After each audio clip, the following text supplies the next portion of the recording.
तो वेलकम है दोस्तों। देखिए हिस्ट्री का जो पेपर है एमए में इग्नू में किस टाइप से आता है आज हम लोग देखेंगे, ठीक है। और प्रीवियस ईयर पेपर है 2021 का, जनवरी सेशन में पूछा गया था।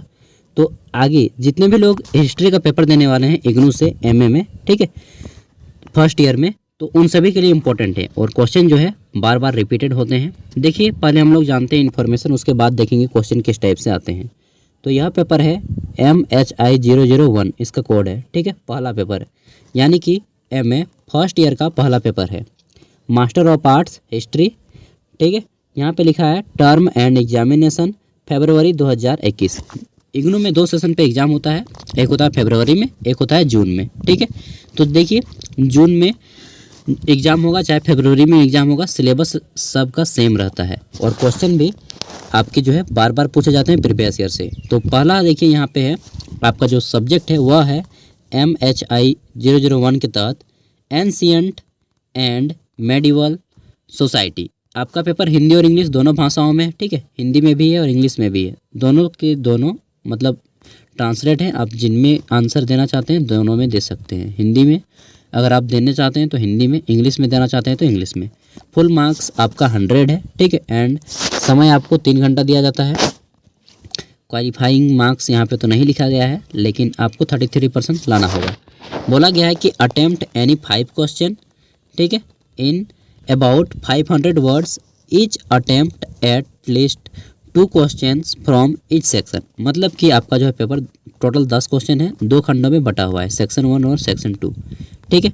सेक्शन 1 और सेक्शन 2 दोनों में 5-5 क्वेश्चन है और बोला गया है कि दोनों में सेक्शन में कम से कम किसी में 3 बनाने हैं और किसी में 2। आप चाहे सेक्शन 1 से 3 क्वेश्चन बनाइए, चाहे सेक्शन 2 से 2 क्वेश्चन बनाइए, ठीक है, चाहे सेक्शन 3 से 3 क्वेश्चन बनाइए और सेक्शन 1 से 2 क्वेश्चन। मतलब कुल मिला के 5 क्वेश्चन आपको बनाने हैं, जिसमें से प्रत्येक क्वेश्चन से कम 2 क्वेश्चन बनाने ही हैं, ठीक है, एटलीस्ट। तो चलिए हम लोग क्वेश्चन पढ़ेंगे हिंदी और इंग्लिश दोनों भाषाओं में, और इसका आंसर आपको खुद फाइंड आउट करना होगा अपने बुक से या फिर नेट से। क्वेश्चन मैं आपको यहीं से दे रहा हूँ, ठीक है, या फिर अगर आपको तो बुक मिलाई होगा इग्नू का असाइनमेंट, इग्नू तो बुक देती ही है, वहाँ से आपको फाइंड आउट करना है।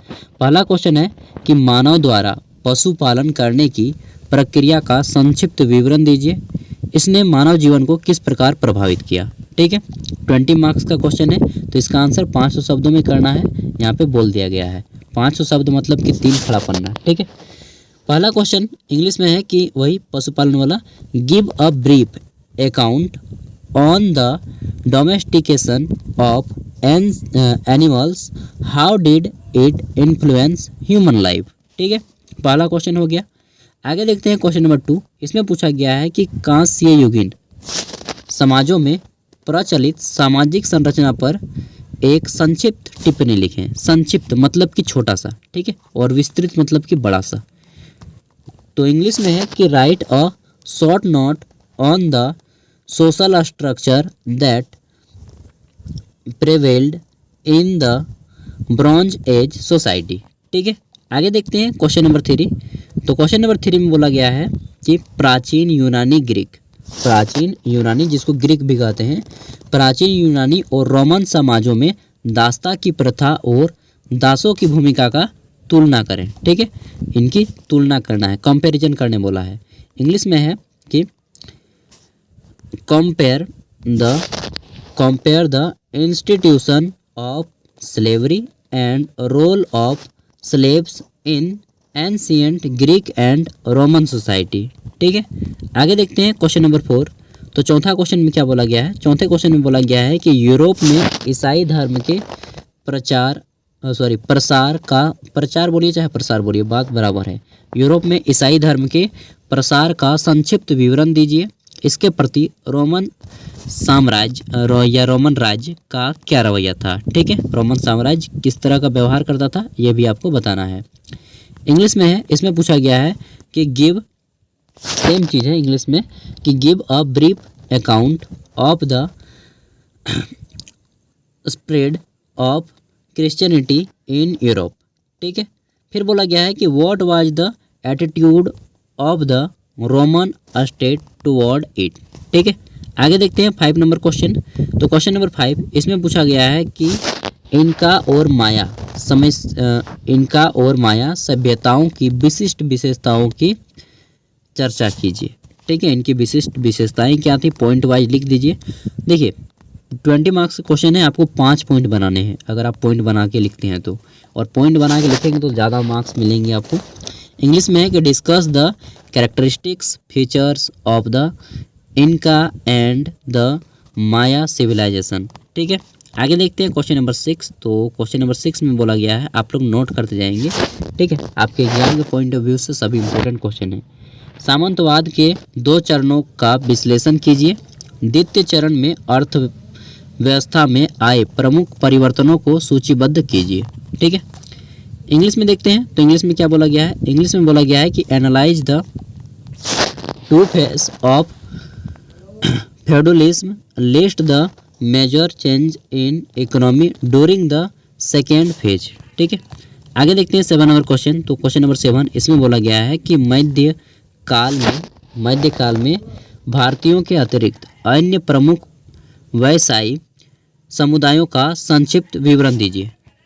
ठीक है, आगे देखते हैं तो क्वेश्चन नंबर 7 इसमें बोला गया है कि give a brief account of the major non Indian business communities during the medieval period. ठीक है, नेक्स्ट देखते हैं क्वेश्चन नंबर 8।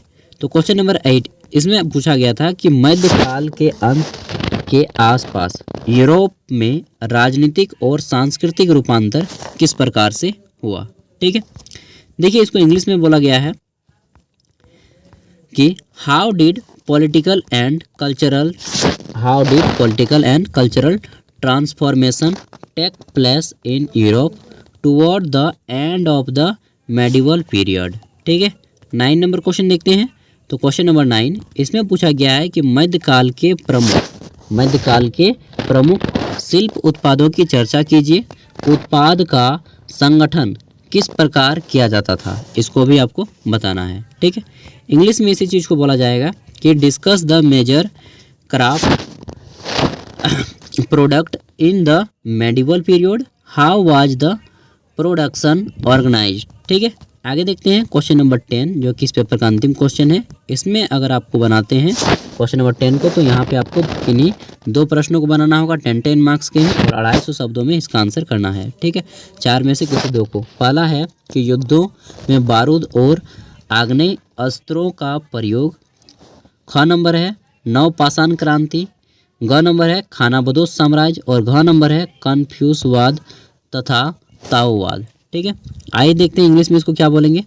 तो इंग्लिश में इसको बोला गया है कि use of gun powder and firearms in warfare. ठीक है, आगे देखते हैं क्वेश्चन है इसमें बी नंबर में पूछा गया है कि न्यूलिथिक रिवॉल्यूशन के ऊपर आप लिख सकते हैं। 3 नंबर है नोमैडिक एम्पायर्स। ठीक है, एंड डी नंबर है वही कन्फ्यूशियन एंड ताओइज्म।